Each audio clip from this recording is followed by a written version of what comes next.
Hello and welcome back to the channel. My name is Krashy, and today we're going to kind of VOD review, watch, react to a gameplay I got of Serath the other night, and I do want to address the title in just a bit. Just give me a minute to kind of explain why I'm doing this. I recorded this the other night, but I wasn't in like a recordy kind of mood, so I just like kicked off my webcam, turned off my mic, and decided to record myself playing. Now, I think that I might be wrong about Serath in the past because I'm starting to continuously change my build on her, and I think that she has a couple of viable builds, probably 2 or 3 viable builds, and this is the one that I keep finding myself coming back to. I was liking an Assassin Vanquisher build into Deathstalker. That feels nice. I was liking a like Sky Splitter attack speed Vanquisher build, and now I'm just playing full attack speed, and so it's something, man. It's really something. I just keep changing my build, and essentially I'm just building full attack speed. Now, at some point in this video, I promise you I'm going to throw you a special treat to kind of explain to you where I'm going with this build, because it's really hard to get 5-slotted in this game. It is so hard to get 5-slotted in this game, and I wanted to record the 5-slot and the theory craft I have behind it, but I can't guarantee it's the best build for her, and I can't even guarantee I can ever even get to the build. But you're going to see at least how I play this one a few. I missed this ward, so yeah, I have to go back and I can see them reacting to that. And like I said, this is kind of more reacting to my gameplay and talking about how I like to play her, and maybe a little bit of VOD reviewing. Kind of a relaxed situation for going into this gameplay. So one thing I will say about jungle is that you just need to farm your ass off, man. Like, I feel like there are some times, especially like whenever I'm playing like the competitive in-houses, where I just feel like I'm trying to do too much. Like, you have to give your lanes agency to play lane, and you have to give them... I should have just grabbed this river. I don't know why I tried to fight. I should have just grabbed it to begin with, but I thought we could maybe catch him here and do something big. But you have to give your lanes the agency to really just make plays themselves while you're keeping up and then being able to kind of add to whatever foundation they're building in the lanes. You don't really, in this version of jungle, get to influence lanes a ton early on. You have to like build yourself up and then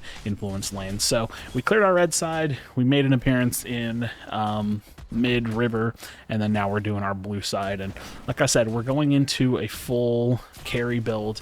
I think that this build is super volatile. It's just the best way of putting it, and that's why I say I think I was wrong about the way I've been building Serath. I think I was wrong about my Serath builds, because even though I think that that guide that I built kind of holds up and is a solid build, I think it's more the potential of what a full attack speed build on Serath with her ultimate can do that I'm kind of starting to fall in love with, even though it is so incredibly volatile. Because with this hero, and it just may be the way she is unless you're building her bruiser, which I don't really like, but I think it's okay, surprisingly. I think Overlord HP stacking like a Basilisk build is actually pretty decent on her. I don't love it though. Is that she is the type of hero that's going to go in and kill everything, or she's the type of hero that is going to go in and die very quickly. And she's also like a late initiator. You really don't want to just dive in first and try to pop off unless something has already kind of broken, someone's already low. You can get a quick like kill with the ultimate, or a quick dive in kill, and then get the like soul ball thing to kind of start getting your cooldown resets and things of that nature.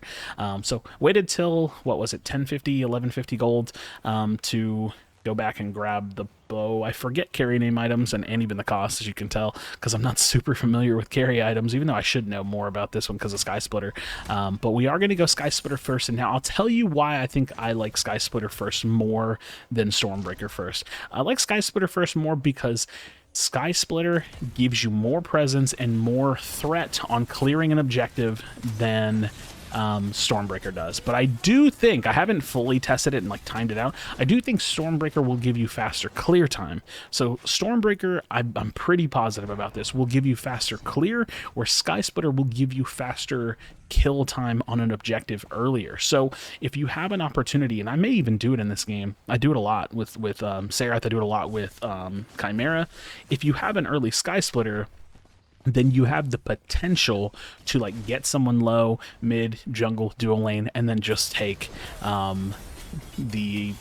well, really either objective. I was going to say the Fang Tooth, but you could do this with a Mini Prime as well. So Sky Splitter pressures the fact that if they give you a small window of time, you can actually use it, and that's why I really like it. On top of it just being a phenomenal item, it's not like you have to waste an item slot to kind of build this up. So we've shown face in some lanes, we've kind of been around, and now we're just kind of going back into the farming of it all and working toward our Sky Splitter. So definitely the goal for now. So I think a video like this is always good for players that are really looking to jungle, because I do end up showing everything. I could kind of skip ahead and show different parts of the gameplay, but honestly, with, I don't know, the length of a video, it's nice, right? I suppose to have a nice video where you can kind of discuss things and kind of give your thoughts, but at the same time, if anybody is watching that's like trying to learn jungle, then you can just watch everything I do and try to soak it in as much as possible. I'm like on and off being very meticulous with my smites. Sometimes I just smite them on cooldown because I don't feel like there's any pressure. Showing up in the mid here, that's why I'm sweeping. There's not like pressure that I need to do an objective. I wanted to try to catch this Gideon, but I wasn't able to. And with the Serath and the Decker here, I'm just going to flash out. As soon as I see the both, I already knew the Decker was here. I didn't know the Serath was going to be there, but I think it's fine, right? Like, I want to try to pressure to potentially start some kind of a fight, to potentially try to snowball my Serath gameplay if I can. But if I can't, then I'll just take a flash. I think it's a decision like that is a little bit greedy, because I am essentially wasting a flash just because I want to try to force something, but it's also has a potential payout, because like say me and the Gadget get into a nice 2v2 there, or some kind of a nice fight there, then we can carry that into some kills potentially, which could carry into me like snowballing the game. So just using all my abilities. Now with Serath, I really like maxing her Q and her right click. I have gone a little bit back and forth about which one I like to max more, but I think I've just been maxing Q more because it's like her strongest ability. So I actually forget what all it brings down. I think it just brings the cooldown down, but it's nice to be able to bring that down. And then, like I said, I'm going to give y'all a little bit of a special treat later in the video for what exactly it is I'm trying to go for with this build, and you won't really, I don't think you'll pick up on it, but we'll see. So Liberator or Eviscerator I think is definitely the way to go. I don't think, if you're going the like Marksman crest, I don't think you need Pacifier. She's got pretty good mobility. It's not terrible, but waiting for the 1150 to get the second part of Sky Splitter. But yeah, I don't know. I think with, honestly, I think I just go Liberator most of the time, because most games are going to have CC, right? And getting out of CC with this character is great. It's awesome. You know, you don't want to be CC'd with an auto attack character, especially in a full auto attack carry build. So, all right, he kind of shows face. I see his ward. I'm going to sweep it. He backs up. I'm going to ping for him to go for the other river, because I'm not going to be able to get this one. I'm going to check it just in case, but not able to get this one. And so most likely I'm just going to continue farming, and you're going to see that a lot from me. And this is one way as a jungler, if you don't have a jungler that has good early ganks, and honestly, there's not a ton, it's mostly like a lot of the tanks that have good ganks early, then you can just kind of farm your ass off, and that's like a really good way to put yourself ahead. But, you know, you still do have to find the balance between trying to help lanes and ganking, but also just being responsible enough to know that you don't always have to do that, and that you can just get ahead by just out farming the other jungler. And I think that that's something that I end up doing this game, because I don't know, Chimera doesn't have the best early ganks, they're not terrible, and Serath doesn't have the best early ganks, they're not terrible, but I just end up farming a ton, and it really puts me in a pretty solid position to kind of just continue to push my lead more and more. Don't be too you know, neglectful with trying to sweep. I am going to go ahead and just like sweep out here. I decided to drop back down. I was going to try to get out, but when I saw my teammates positioning, it turns into a free kill. And I actually Liberated there like way too late, but I forget that I have it. I'm still getting used to having a Liberator, and I don't know, there's just something about it, like I need to just remind myself that I have to cleanse. But we get our Sky Splitter. You're gonna see me, I'm going straight into Stormbreaker next. I have my shop filtered by attack speed because, like I said, this is a primarily just attack speed focused build. I am being meticulous with the buys. My third item I'll go ahead and tell you is going to be a Tainted Rounds, because Sky Splitter Stormbreaker and Tainted Rounds all have the highest amount of attack speed. And now with my Sky Splitter, this is exactly what I'm talking about. Sky Splitter is going to allow you can use the Q to dodge the knockback. I love that. But Sky Splitter is going to allow you to do a lot of damage to objectives. So even though I'm going to spend the majority of my health bar doing this, I am going to try to take this off the map because I have the quick killing ability to do so. Now, this is risky. Don't get me wrong. This is absolutely risky, but I'm taking that risk, right? Like, I'm using this early Sky Splitter as a means to get this and you know, secure this farm for myself. So now I do peek here. I think that she might come check this. So I try to fly away quickly, and she doesn't actually chase me. So I was like, okay, cool. Now that I know I'm in the clear, no biggie, I'm going to continue farming. And that's kind of like a big point for me this game. I was trying to farm a lot intentionally this game because I'm trying to hit a certain build point, but I was also farming a lot this game because it's my way of staying ahead on a neutral game. If you look at it, I can either take the lanes that are doing well, and we're doing well across the board. It's 3-2, a couple kills here and there, or I can try to... And I see them going for Fang. I don't know what the health is because I'm not in comms with anybody or anything. They're going to get it, but I figured I could come check it. I am low, but it's still potentially a fight cleanup worthy. You can see I'm pinging it to see if we could go in. Like, I want to see if there's any fight left here for us. But I don't think there is. I don't remember how this plays out. But yeah, there's potential to clean up that post-fight, especially with us being there. Like, if our team had been blocking the pit, we could have probably locked them in pit and forced fight on them. So it sucks that we weren't able to get anything, but we take the trade, right? Objective for objective, and then I'm going to go right back into farming. So yeah, what I was saying is that, like, I could either take this game in this current state and try to force myself to force fights, which is kind of end up being what I start doing more and more, or you can just continue to put yourself ahead by farming. Continue to put yourself ahead by farming, as long as you're not, like, leaving your lanes. Okay, so I see a ton of people there. I don't think this is going to be great, so I'm kind of, like, showing up, but as soon as I see them getting low, it's like, I know I can't go into this, right? So my teammates die, unfortunately. They get big roamed on. That's going to give our left lane, hopefully, some good push, and, you know, we'll just kind of go from here. So try to catch these minions here if I can get them, and then at some point, I'm going to have to just walk away. So, right back to it, right? Right back to farming. And I should be, like, pulling up the farm count here and there. Like, right now I'm at 88 farm. It's going to go up a little bit, and then I'll check the Chimera at some point. Should check the Chimera at some point. And he's at 84, so 94 to 84, I'm a little bit ahead of him. I think he's had a little bit more influence in fights now, and that's going to happen, I think, a little bit more for Chimera at level 6 than maybe Serath at level 6, because I think that hers, like, Chimera's ganks at level 6 are... He's very much so in the driver's seat, where Serath at level 6 is like, she kind of needs a little bit of setup, right? Like, she needs, like, a committal fight. She needs, like, room to be able to chase people down. She really, actually, in my opinion, doesn't come online until, like, mid-game, it feels like, around, like, kind of this time period. I think between, like, 6 and 8, somewhere in there, where she's, like, getting an item or two online is where it feels like she does the most. So I don't really get a lot done with this mini prime, because it doesn't really feel like there's just, like, a solid avenue to kind of push through.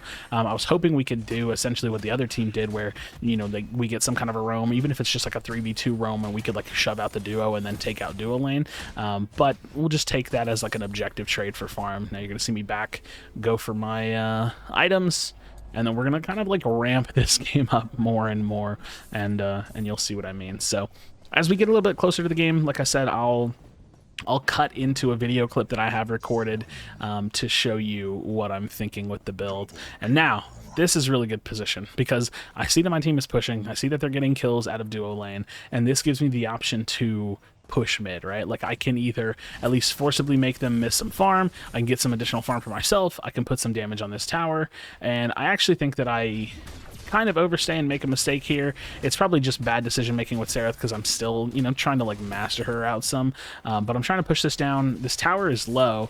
What I should do is ult instantly and try to kill this. I end up doing it late, if at all, and I should have, yeah, so you can see I've already kind of, like, really lost myself, and so I take a flash, he's gonna take a flash, he takes the kill. So I really should have just, if I was committed to the tower, I should have just committed to the tower. That said, I think we're getting some kills here, so it's not like a completely nothing trade, but definitely could have been done better. So I actually don't remember how this fully trades out. The Richter did phenomenal there. Oh, unlucky. He actually does get taken down. So our Kira's doing really, really well with 5 kills.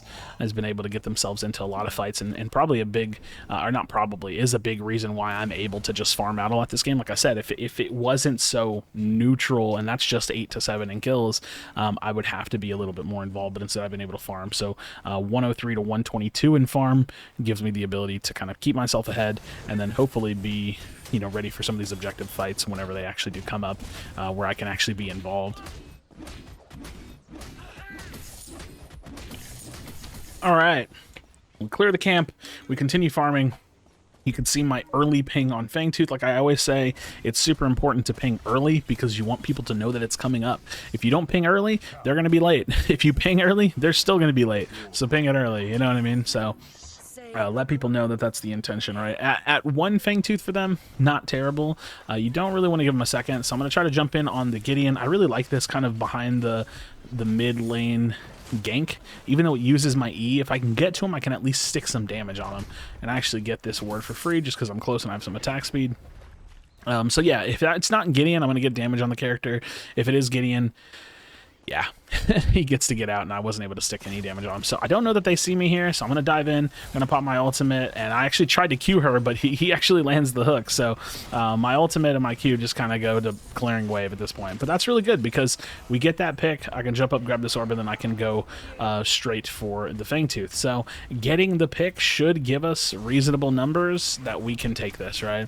I do have my Wild Hunt. I've had it probably for a while now, and I should just be able to get this. Now, one thing I will say, Sky Splitter is really, really great for shredding the objective, but save your Q, right? Like, I Q it, and then I smite it, because you can smite in your Q. Now, I back up to kind of give myself some space, and then I can re-engage, and this is just a great fight for us in general. I go for the Twin Blast. I'm trying to finish the Chimera. I probably should have just Q'd him. I really thought I could just save it, because I wanted to use it on the Gideon, and then we get a nice triple kill. And you can't jump this. I've tried it a few times just to see. I'm going to go ahead and back out of here, because I don't really have much more I could do to continue this fight, but this gives me a great triple kill that really sets me online. Like I said, I'm going to start my third item, which is going to be the rounds. Now, I'm looking at the map a little bit late, so you're going to see me kind of adjust over to the off lane. But yeah, so I jumped out of the pit. I'm trying to think back to what I wanted to say. I jumped out of the pit just to make sure that I could kind of like stay alive. But prior to that, it's like save your Q for when you're bursting the objective, so that way you're not like CCable and targetable. Like she's got a really nice and safe burst. You can use that Sky Splitter to shred the damage down a lot. You can even Q like probably once, maybe twice in some of these objectives, but you want to mostly save it for just being able to land your smite. So I didn't have my Q up to dodge that knockback there, but again, this is all Sky Splitter enabled, right? Like, so much of this damage just comes from percentage HP damage that Sky Splitter gives you. So we'll dodge it with this. Nice. And so we're just getting a lot of objectives, which is a beautiful thing. Take a look at the map. We'll go for a river buff, maybe look for a fight on the Gideon. We'll just hang out here. All right, get some movement speed. We'll take a look. So I don't see the Gideon anymore. Our dual lane's doing great. I'm just going to cut across because I'm assuming the Gideon is going to cut across. So I call missing in mid, and we'll see. Now I get to come in from behind them. I also see that some jungle's up, so I'm getting some information. I don't see the Gideon. I don't know where he went. I assumed he was going to come in. Oh, and here he is, actually, so I do see him. I just saw two people, so I assumed. So we jump in. Now we can jump on the Gideon, and we get a kill. So Kira doing great, and this is going to give us that opportunity to use this mini prime to go for a tower. And this is really how you want to use mini prime. It's how I wanted to use mini prime the first time, but just didn't really have the opportunity, where you try to make a play that either results in kills or results in, like, you know, like really griefing somebody's health bar to the point of being able to push. So he actually clears a ton of these, and I was like, oh shit, I thought we could push with this, but we really can't, so we're going to go ahead and back out of here. I'm going to find an opportunity to steal camp while I can, and we're mostly just going to go ahead and back up. Mostly going to go ahead and back up. We see the Chimera. He's actually keeping his level pretty damn high, probably mostly just from his assists and his kills that he has. And then I go right back into farming. So even though I'm not like full health, and even though my teammates are still out on field and stuff, I'm just farming. I'm farming a lot this game. And that's another beauty of the attack speed build. I think that her clear just gets pretty disgusting. Like it is like pretty good once you get the Stormbreaker online and you just kind of kill everything. And I think that if the other jungler is, if you have a lead and you're playing a build like this, and the other jungler's trying to create or close the gap on the lead that you have, they're going to look for ganks, and they're going to try to, you know, find farm, and they're going to do all these things. I see him place that second ward, and I go kill it too with this sweep. They're going to try to do all these things, and you actually could just keep extending your lead by continuing to farm. So that, on top of being, you know, the fight winners and the objective winners, it just makes this game get more and more out of control. So, all right. Lots of movement in the mid, so you see me kind of hanging out. But I'm holding on to a lot of gold, so you're probably either going to see me want to try to fully farm up and finish my tainted rounds, or stick around for a fight. So I see that they cleared this ward, and I'm like looking for a way to get into a fight. Because I'm strong. Strong as shit. Alright, we try to jump in. I'm going to go ahead and flash so I can get in Q range, and now I'm just like all over her. We just find a pick. I don't know why her like death orb like spiked and moved, but find a pick. Right now, this is going to give us the ability to move up, which gives me the ability to invade jungle, and I can just like take whatever I can take. The Grux is pushed up. Like finding that pick makes it to where we just have like numbers. Now we might lose somebody in the mid, but regardless, they get a trade, and I'm kind of just like letting them do their thing because I want to steal farm.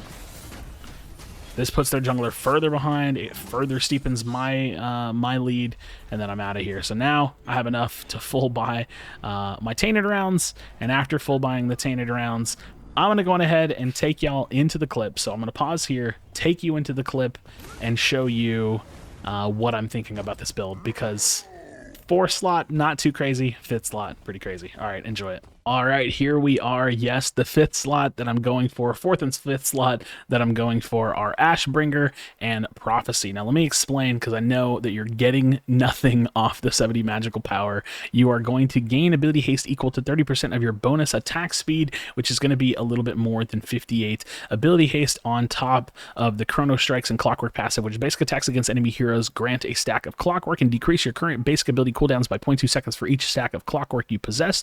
Stack up to 4 times and last 3 seconds. So essentially, you're going to get a pretty net positive on this item all the way through to Composite Bow at 1150, and then the like 2200-ish, obviously I don't want to do the math, is going to be a little bit wasted on magic power, but you're going to get 10 haste out of it, so just like a flat 10 haste. I also don't have my crest leveled up, so I don't exactly know how high the haste goes. It probably wouldn't go that much higher, but this is what going in on someone actually would look like, and I think that it could be ridiculous. So hit your Q, boom, boom, boom, like, and you would just be like almost perma-Qing. And so it reminds me a lot of like Q spam Kai, because that was pretty crazy, and I think that there could be something to having that much haste with that much attack speed while being untargetable, so you're kind of like safe because you're so untargetable, and it not being defensive, and that's why it would also be 5th slot. Something I want to try out, and enjoy the rest of the video. All right. So that's what I'm thinking with the build. I know the Prophecy is weird, but it gives you a lot of haste, and I think that instead of like 5th slotting, like say which I think is still a good item, like a Stonewall or something defensive, which you definitely could do, or like a Draconum, so you could like have some armor and potentially heal yourself, bring yourself more power, whatever you want to build. Even like a Bone Saw, that's more attack speed, but also brings you some health. The ability to like potentially, and again, I haven't played it in actual application because I can't ever get there, to just spam your Q on someone, I think would be crazy, and it only takes like a few hits to get it. So I try to get into a fight here, and then end up having to kind of divert and go this way, and then I get actually cut off beautifully.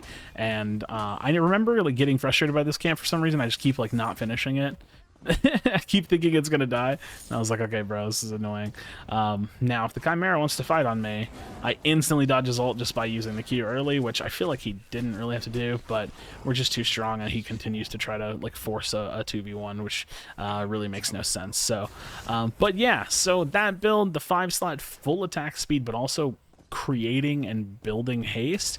Again, I know that the prophecy brings no additional damage with its stats per se, but you can build the middle section of the prophecy for attack speed first, and then you just save up the bulk chunk for the 5th slot item to build into the prophecy, and essentially you're spending whatever that gold discrepancy is. I think it'd be like 2,200 gold for a ton of haste. It would be like a flat buy 2,200 gold for like 50 plus haste, I think is what it is, if I remember correctly. So I'm sure someone could do like a haste gold breakdown and actually tell me if that's good, but that on top of the fact that I'm building the 4th slot item, Ashbringer, couldn't think of the name of it, that on top of the fact that I'm bringing Ashbringer to the table and giving myself like 2-second Qs, I think could be something that could potentially be broken, and something that I want to continue to experiment with more, just haven't quite got the gameplay for y'all. So let me know what you think about that in the comments down below. I would love to hear it. But this game is, you know, we're fully in the driver's seat. We're kind of hanging out looking for a potential pick on the Serath here in this lane. I haven't had an opportunity, and you're gonna see I've been trying to not be too slow to use my ultimate. Her ultimate, you know, it's got a nice cooldown to it, but I want to be willing to like dive in when I'm ahead and just blow the cooldown and try to see what I can find.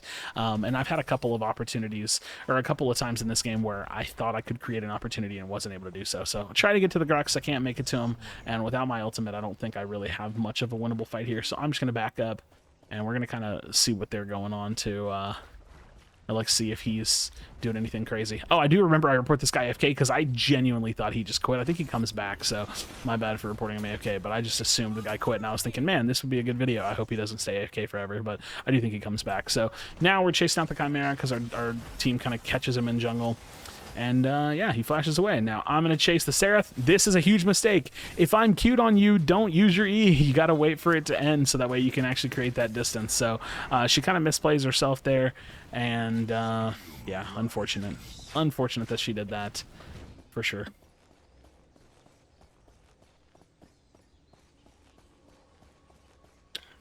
Ah, nice and thirsty. All right. One thing I will also say is that you're seeing a lot in this game. I have to be honest. I'm intentionally not necessarily macroing that great because I want to try to hit max build, and I just couldn't really pull it off. Because I want to be strong, too, for the sake of maybe having a cool recording. And I don't want to throw, but I also don't want to end the game too early. So you haven't seen me really go for like a prime or call for prime, even though we could totally go for prime. One, they'd have a person that's down, and two, we just got like a kill, and so like we totally could have gone for prime there, but I'm trying to farm. So forgive me for being the guy that's like extending a game a little bit for the sake of a recording, but I really wanted to try to see if I could 5-slot this build, and I still wasn't able to. So they get a pick, and I think to myself, okay, I don't know how much I can extend this, so maybe we should just go prime. So most of my team is here, the Kira's on her way. I figured, you know what, let's just go ahead and prime it up. I don't know how much I can actually extend this game, and so figured I'd go ahead and do it. So I'm going to take a little bit of damage here just because I kind of thought they were like a little bit on my butt a little bit more. But this is also the beauty of an attack speed build. Sky Splitter does damage. Oh, I like to dodge those the missiles with your Q as well. You can dodge either the knockback or you can dodge the missiles, either which one I think is a decent option. Missiles, you know, keeps you from taking damage if you're the primary tanker. So, but yeah, I forgot what I was just saying. In any case, oh yeah, Sky Splitter, it does a lot of damage to objectives. If you have a lot of attack speed, you're getting more hits with the on-hit effect of Sky Splitter, meaning you kill objectives faster. I think she's really, really good with Sky Splitter just because of the fact that she gets a lot of value on objective killing. So you can see I can build that middle part of composite bow, 1150 gold, without it really not being a net positive, right? Like at some point when you build prophecy on this character, you're not going to be able to say that the full prophecy is useful because it doesn't have traditional power on it, or like it doesn't have physical power on it. You're going to see I try to jump in here again to try to make some kind of a big play, and I'm going to go straight for the Decker. I'm just trying to find a squishy, and I actually changed targets quite a bit. Get my Liberator off, and I'm just trying to keep myself alive, and this is a big part of what you have to do with this hero. I think you have to just keep yourself alive while trying to stick to a high priority target. If you are over chasing and like potentially going just for the carry, and I've done that in some games, I think you die. And so I'm trying to put myself in a position where I'm trying to learn her better, and this is one of the things I've been testing, where it's like I can play her and just hard dive a character, but if it's not working, just change and fight somebody else, right? Especially if you have something like a Kingsbane, which I also think is a decent item. I just was going for like a lot of attack speed. So I've even thought about potentially dropping some of my attack speed on the tainted rounds. Oh, this guy messes up too. Yeah, this guy messes up because they come in late, and so I just like jump back in and we just like finish a kill, and then yeah, now the game is like more or less over. I mean, it's been over for a little bit, but you get the point. So yeah, I've definitely thought about dropping the tainted rounds, or yeah, basically just the tainted rounds, so that way I can have some lifesteal, because I do think that's nice, but I do like the attack speed that it brings, and I think that this character is just like, you kill everybody or you die. That's how I've been playing her. That's how I enjoy her for now, so kind of what I've been going with. Alright, I do get hit pretty damn hard, so I just gotta kind of chill for a little bit, and I can kind of Q in and then always just E back out if I need to, and I want to go aggressive. I've been trying to go really aggressive with this hero and like trying to push her to see how much I can get away with, and they're gonna take her down. So jump in, drop ult, it's pretty much the gameplay loop on her, and that's the game. So friends, like I said, I think that I've been building her wrong in general, because I think full attack speed carry build is the way to go. I'm curious about the prophecy path, so let me know what you think in the comments down below. Drop a like on the video, subscribe for future Predecessor content. As always, be sure to comment, tell someone you love them, and I'll see you on the next video.